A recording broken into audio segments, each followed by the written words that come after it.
আন্তর্জাতিক অপরাধ ট্রাইব্যুনালের সাবেক প্রসিকিউটর তুরিন আফরোজের মা ও ভাইকে বাড়ি থেকে উচ্ছেদের বিষয়ে বিচারিক আদালতের স্থিত অবস্থার আদেশ বাতিল করেছে আপিল বিভাগ।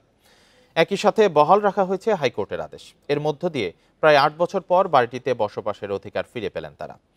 সোমবার বিচারপতি জুবাইর রহমান চৌধুরীর নেতৃত্বে ৫ বিচারপতির আপিল বেঞ্চ এ আদেশ দেন।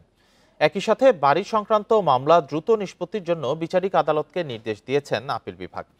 আইনজীবীরা জানান, এর ফলে বাড়িটিতে তুরিন আফরোজের মা শামসুন নাহার বেগম ও ভাই শিশির আহমেদ শাহনেওয়াজের বসবাসে আর কোনো বাধা থাকছে না। ১৯ ফেব্রুয়ারি রাজধানীর উত্তরার ওই বাড়িতে তাদের বসবাস নিয়ে বিচারিক আদালতের স্থিত অবস্থার আদেশ বাতিল করে রায় দেয় হাইকোর্ট।